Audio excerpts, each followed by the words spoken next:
Education has long been recognized as being absolutely necessary for the wholesome development of any human being and for the full utilization of his or her potential.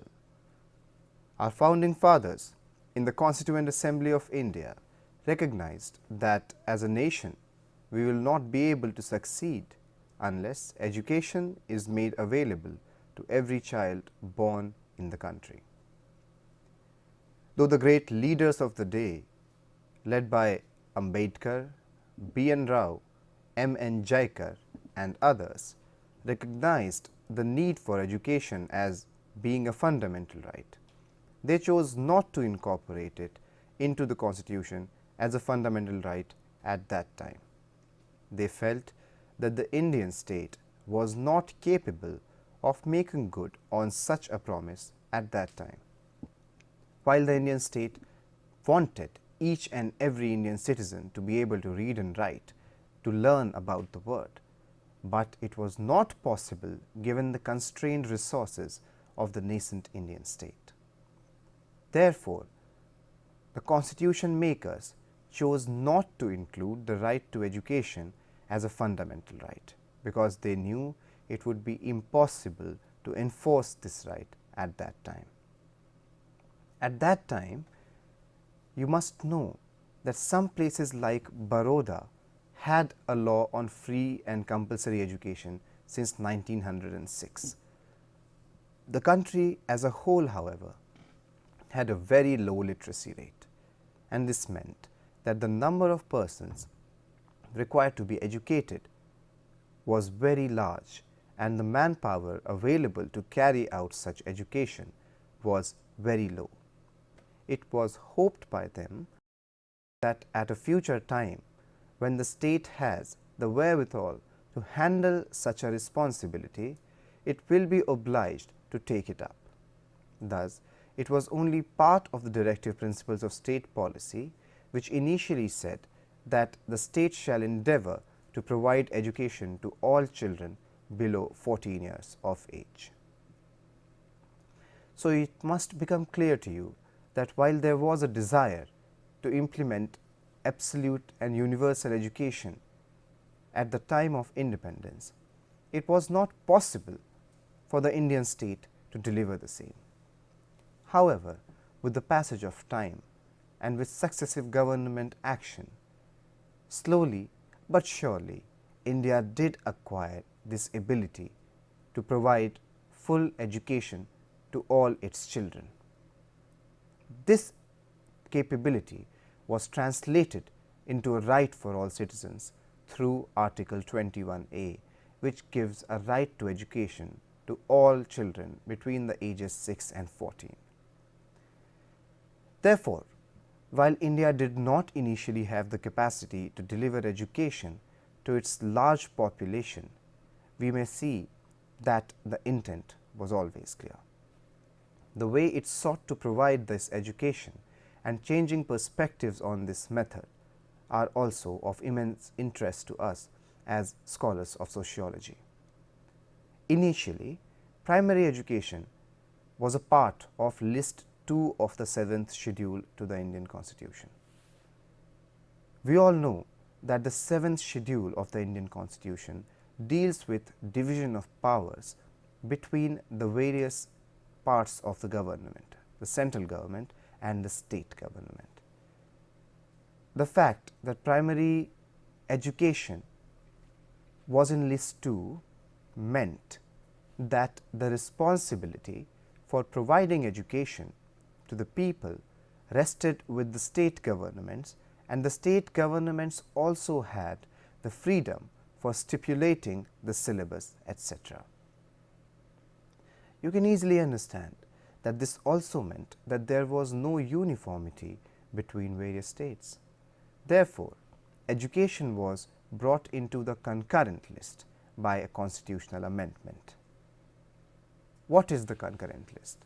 The concurrent list is that list of the 7th schedule which allows both center and state to pass legislations on the subject mentioned therein.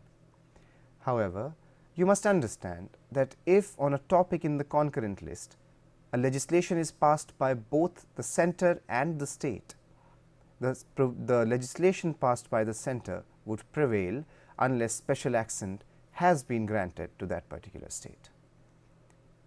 Thus, to give you an example, let us assume that the state of Tamil Nadu has passed a legislation involving education. However, the centre has also passed a legislation involving education on the same area.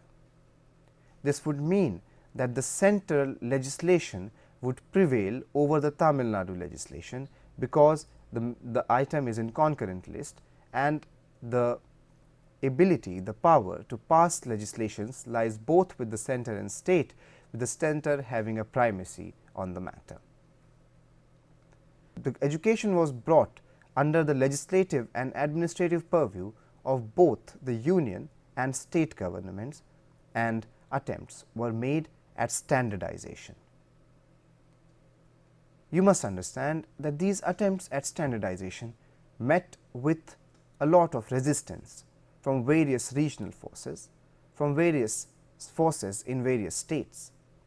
However, with the passage of time, a proper balance between the demands of standardization and the demands of ensuring that different kinds of education which were required in different parts of the country were finally reconciled, and a more standardized method was adopted. While certain states have slightly different systems of providing education, it can be said that there is an underlying unity all across India in the form of education which is provided to children. Later, the 86th Amendment to the Constitution was brought about in 2002, which brought about the right to free and compulsory education for children between the ages of 6 and 14 years. This brought education into the realm of fundamental right, and this was an actualization of the dream of the founding fathers of Indian Constitution. You can see that passing this particular amendment and making right to education as a fundamental right was a great leap, not only in operational terms, not only in terms of the impact, but in the sheer ideational front. It was a great leap for the Indian state. With the passage of this amendment, the Indian state stood up and accepted the responsibility of providing education to all its children. It also took the responsibility of being called to courts if the same was not provided to its citizens by the state. Therefore, we can see that this was a great constitutional development with immense social impact. If the goals of Article 21A are actually achieved, if the stipulations are actually met, India would have a citizenry vastly different from the one we have now. The evils of ignorance and the incapability which is brought about by not having education would be gone from the society. We can expect a far more educated, a far more aware electorate to choose governments to power, and that would definitely mean better governance, more aware citizenry, and far more importantly, a far better social existence. The amendment which was made to include right to education was not immediately operationalized, but the path was paved by means of programs initially. One such program was the Sarv Shiksha Abhiyan. This enactment was finally operationalized through the Right of Children to Free and Compulsory Education Act of 2009.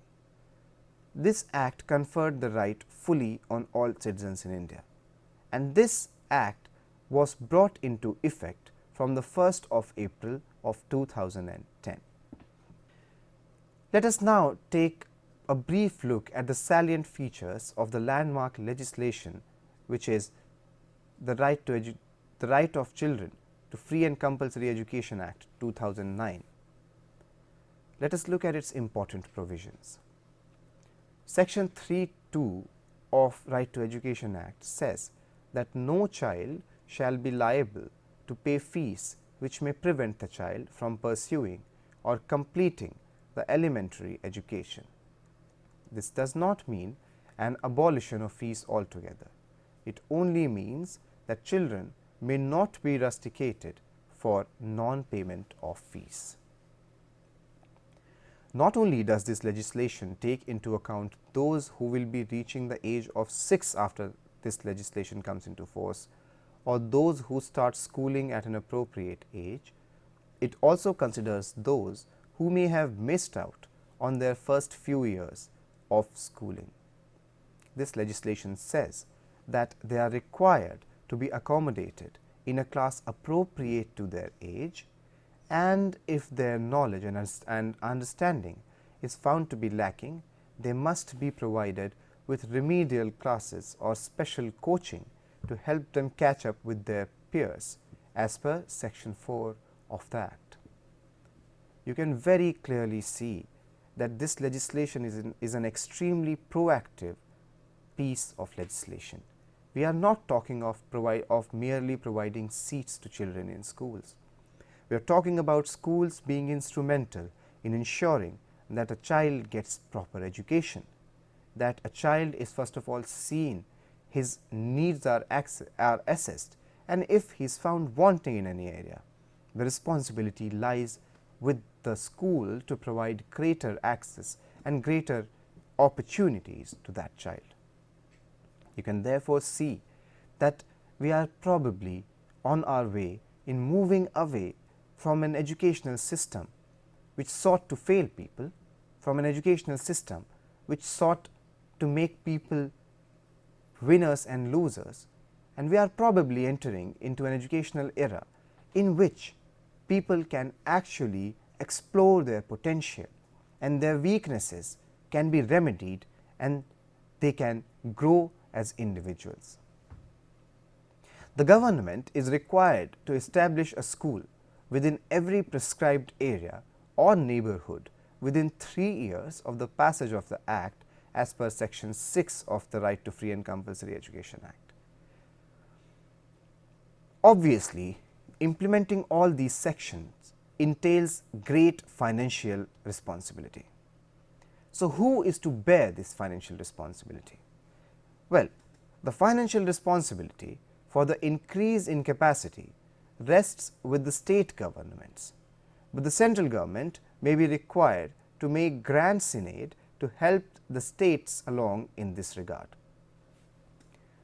Let me introduce you a bit here to the way revenues are distributed in India. Some taxes in India are collected by the center, some taxes are collected by the states, and some taxes are collected by the states on behalf of the center. Now, the point here is that most of the revenues of the government go to the center. The center then makes grants to various states according to their needs and according to their programs. You can understand that right to education, implementation of right to education would entail a lot of financial responsibility and liability. To make sure that the state can actually handle this financial responsibility, the government, the central government would make grants in aid to help the states along in this regard. Section 8 explains the obligation of the government as follows. It is to provide free and elementary education to every child between ages of 6 and 14. It is to ensure compulsory admission, attendance, and completion of education of every child. It is to ensure availability of school in the neighborhood, and it is to ensure infrastructural provisions are made. It is also to ensure that there is no discrimination against children, especially from disadvantaged groups.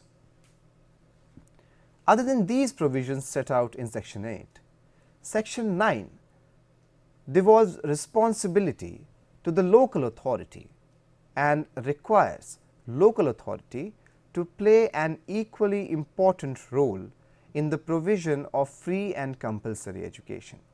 To this end, the local authority is required to perform a few functions in addition to those for which the responsibility rests with the state and central governments. These functions include, firstly, the maintenance of records of children below 14 years of age. Secondly, ensuring admission of migrant children to schools. A constitutional provision that was introduced along with Article 21A as part of the 86th Amendment in 2001 was the addition to Article 15A, Fundamental Duties. This exhorted parents to ensure education of their children and wards. Section 10 of the Act reiterates this and makes it a statutory duty in addition to a fundamental duty. Article 45 of the Constitution of India now provides that government may make provision for the education of children till they reach 6 years of age. Section 11 of the Right of Children to Free and Compulsory Education Act provides for this, thus lending statutory weightage to this goal. Thus, we find that the Right to Compulsory Education Act also includes sections which provide statutory weightage to the fundamental duty and directive principles of state policy. We therefore see a true desire on the part of the government to ensure that education is provided to all children of India. Section 12(1)(c) of the Act is probably the provision which is capable of the most far-reaching changes if implemented, and also the most controversial part of the right to free and compulsory education. This clause provides that private unaided schools recognized by the government will provide free and compulsory education to children from underprivileged backgrounds in the neighborhood, and that the number of children thus admitted will necessarily amount to at least 25% of the total strength of the school. The very wordings of this provision would make it clear to you that there can be problems in the implementation of this provision. You can also see that in our society, some of the most prestigious schools are the private schools that often exact a high fee, not to mention a huge capitation fee, which might actually exceed the whole lifetime's earning of the poorest sections of Indian population. These fees and capitation fee or donation from the parents or guardians of the wards are taken towards admission and also towards continuing education in such schools.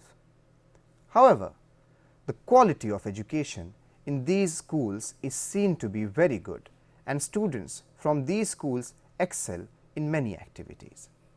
However, the high fees, not to mention the exclusionary admission policies, make these schools out of reach for the common man, and this is what this legislation seeks to remedy. At this juncture, you probably need to think, how practical would it be to include that 25% into the usual structure of the schools? You have to think that, and probably you would know, that a lot of opposition has come to this policy from many of these schools.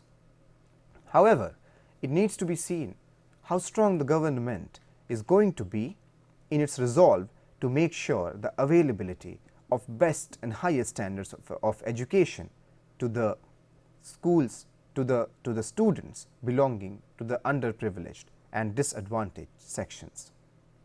This Act also imposes on schools that receive grants in aid and upon government schools, and a requirement to take students from the disadvantaged sections.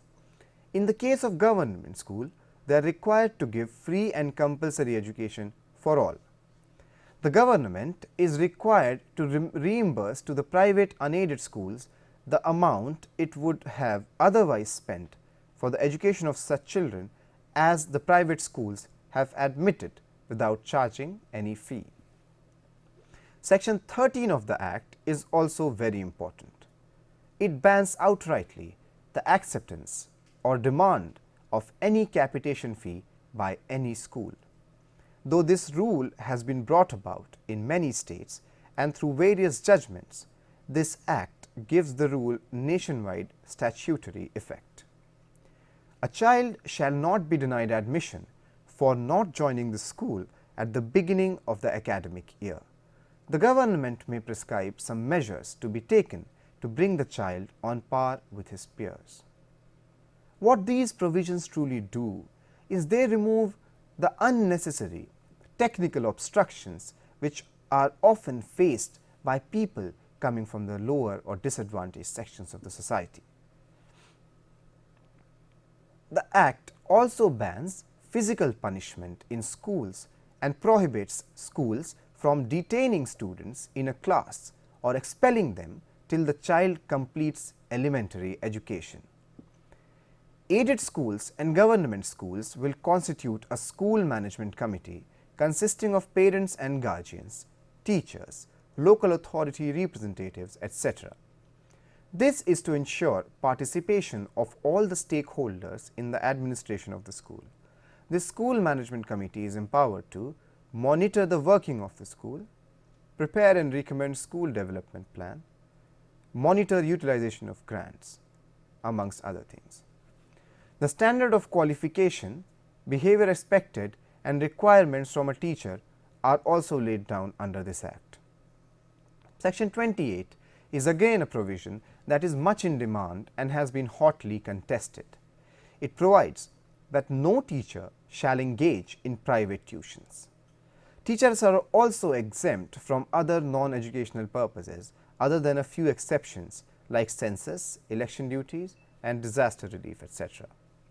The Act dedicates an entire chapter to the protection of child rights and sets up a national level and state level commission for the protection of child rights.